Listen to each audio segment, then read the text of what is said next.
Hello, എല്ലാവർക്കും spices വേൾഡിൻ്റെ പുതിയൊരു വീഡിയോയിലേക്ക് സ്വാഗതം. അപ്പോൾ നമ്മൾ ഇന്ന് ചെയ്യാൻ പോകുന്നത് ഒരു ചിക്കൻ കറിയാണ്. സിമ്പിളായിട്ട് തയ്യാറാക്കാൻ പറ്റുന്ന ഒരു ചിക്കൻ കറി. അപ്പോൾ ഇത് ടേസ്റ്റോട് കൂടെ നമുക്ക് എങ്ങനെ തയ്യാറാക്കാമെന്ന് നോക്കാം. അപ്പോൾ ഫ്രണ്ട്സ്, അതിന് മുന്നേ എൻ്റെ വീഡിയോ ആദ്യമായിട്ട് കാണുന്നവരാണെങ്കിൽ ചാനൽ സബ്സ്ക്രൈബ് ചെയ്യാൻ മറക്കരുത്. അതുപോലെ തൊട്ടടുത്തുള്ള ബെല്ലൈക്കണും കൂടി. അപ്പോൾ നമുക്കിനി വീഡിയോ കാണാം. അപ്പോൾ ഈ ചിക്കൻ കറി ഇന്ന് തയ്യാറാക്കുന്നത് ചെറിയുള്ളി വെച്ചിട്ടാണ്. ഒരു 150 ഗ്രാം ചെറിയുള്ളി എടുത്തിട്ടുണ്ട്. നമുക്കിതിൻ്റെ എണ്ണം പറയുകയാണെങ്കിൽ ഒരു 50 ചെറിയുള്ളിയോളം. അപ്പോൾ സൈസ് നല്ല ചെറുതാണ് ഇതിൻ്റെ.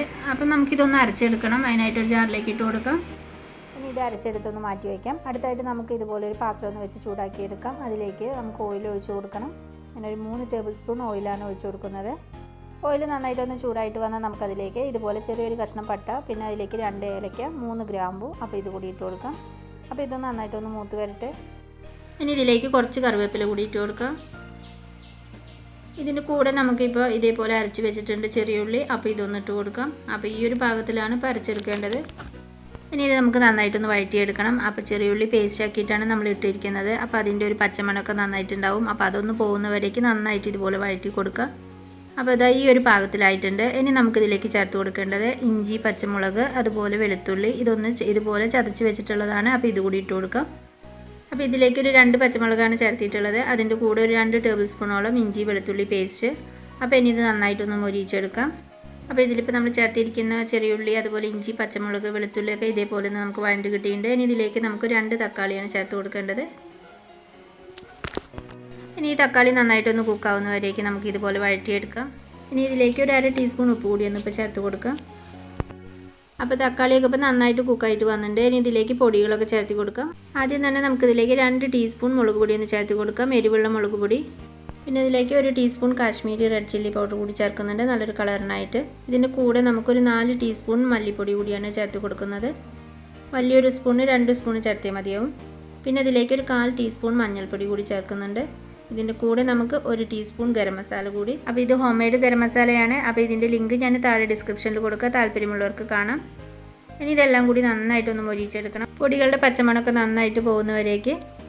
അപ്പോൾ ഇതാ ഇതേപോലെ ഇപ്പോൾ നന്നായിട്ട് മൊരിഞ്ഞ് കിട്ടിയിട്ടുണ്ട്. ഇനി നമുക്കിതിലേക്ക് എടുത്തു വെച്ചിരിക്കുന്ന ചിക്കൻ ഇട്ട് കൊടുക്കണം. ഞാനിപ്പോൾ 1 കിലോ ചിക്കനാണ് എടുത്തിട്ടുള്ളത്. അപ്പോൾ ഇത് കഴുകി വൃത്തിയാക്കിയതിന് ശേഷം നമ്മൾ വെള്ളമെല്ലാം കളഞ്ഞു വെച്ചിരിക്കുന്നതാണ്. അപ്പോൾ ഇത് ഇതിലേക്ക് ഇട്ട് കൊടുക്കാം. ഇനി ഈ മസാലയിൽ ചിക്കൻ നന്നായിട്ടൊന്ന് യോജിച്ച് വരുന്നവരേക്ക് ഇതുപോലെ ഒന്ന് ഇളക്കി കൊടുക്കാം. അപ്പോൾ ഒരു 5 മിനിറ്റോളം നമുക്കിത് ഇതുപോലെ ഇളക്കിയെടുക്കണം. അപ്പോൾ ഇതാ ഇതേപോലെ ഇപ്പോൾ നന്നായിട്ട് മിക്സായിട്ട് വന്നിട്ടുണ്ട്. ഇനി ഇത് നമുക്കൊരു 5 മിനിറ്റ് ഒന്ന് മൂടി വെച്ച് കുക്ക് ചെയ്യാം. നമ്മളിപ്പോൾ ഇതിലേക്ക് പ്രത്യേകിച്ച് വെള്ളമൊന്നും ചേർക്കുന്നില്ല. ഒരു മീഡിയം ഫ്ലെയിമിൽ 5 മിനിറ്റിന് ശേഷം ഇപ്പോൾ ചിക്കനും മസാലയൊക്കെ ആയിട്ട് നന്നായിട്ട് യോജിച്ച് വന്നിട്ടുണ്ട്. ഇനി നമുക്ക് നന്നായിട്ടൊന്നും കൂടി ഇളക്കി കൊടുക്കാം.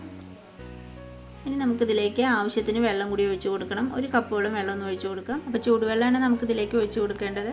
പിന്നെ ഇതിലേക്ക് ഉപ്പ് കൂടി ചേർത്ത് കൊടുക്കണം. 1 ടീസ്പൂൺ ഉപ്പ് ഒന്ന് ഇട്ട് കൊടുക്കാം. ഇനി ഇതെല്ലാം കൂടി നന്നായിട്ടൊന്നും കൂടി മിക്സ് ചെയ്ത് നമുക്കിത് മൂടി വെച്ച് കൊടുക്കാം. വേകാനായിട്ട് നമുക്കൊരു 15 മിനിറ്റ് ഒന്ന് കുക്ക് ചെയ്തിട്ട് എടുക്കണം. ഇനി ഒരു 15 മിനിറ്റിന് ശേഷം നമ്മളിപ്പോൾ ഇത് ഓപ്പൺ ചെയ്ത് നോക്കാം. അപ്പോൾ ഇതിൽ ചിക്കനൊക്കെ ഇപ്പോൾ നന്നായിട്ട് കുക്കായിട്ടുണ്ട്. അപ്പോൾ നമുക്ക് ഈ സമയം സ്റ്റവ് ഓഫ് ചെയ്ത് കൊടുക്കുന്നില്ല. ഇനി ഹൈ ഫ്ലെയിമിൽ ഇട്ടിട്ട് നമുക്കൊരു 2-3 മിനിറ്റ് നന്നായിട്ട് ഇതുപോലെ വഴറ്റിയെടുക്കണം. ഇനി ലാസ്റ്റ് നമുക്കിതിലേക്ക് കുറച്ചൊന്ന് കുരുമുളക് പൊടി ചേർത്ത് കൊടുക്കണം. ഒരു 1/2 ടീസ്പൂൺ കുരുമുളക് പൊടിയാണ് ചേർക്കുന്നത്. എരിവ് നോക്കിയിട്ട് വേണം നമുക്ക് ചേർക്കാൻ. അതിൻ്റെ കൂടെ തന്നെ ഉപ്പൊക്കെ ഒന്ന് ടേസ്റ്റ് ചെയ്ത് നോക്കുക, പോരെങ്കിൽ ചേർത്തി കൊടുക്കണം. ഇനി ഇതിലേക്ക് കട്ട് ചെയ്ത് വെച്ചിരിക്കുന്ന കുറച്ച് മല്ലിയിലയും അതുപോലെ കറിവേപ്പിലയും കൂടി ചേർത്ത് കൊടുക്കാം. അപ്പോൾ അങ്ങനെ നമ്മുടെ അടിപൊളിയായിട്ടുള്ള ചിക്കൻ കറി റെഡി ആയിട്ടുണ്ട്. അപ്പോൾ നിങ്ങൾക്കെല്ലാം ഈ വീഡിയോ ഇഷ്ടപ്പെട്ടാൽ ലൈക്ക് ചെയ്യുക, ഷെയർ ചെയ്യുക, അതുപോലെ കമൻറ്റ് ചെയ്യണം. അതുപോലെ ആദ്യമായിട്ട് ഈ വീഡിയോ കാണുന്നവരാണെങ്കിൽ ചാനൽ സബ്സ്ക്രൈബ് ചെയ്യാൻ മറക്കരുത്. അപ്പോൾ ഓക്കെ ഫ്രണ്ട്സ്, നമ്മുടെ അടുത്തൊരു വീഡിയോ ആയിട്ട് കാണുന്നവരേക്കും എല്ലാവർക്കും നന്ദി.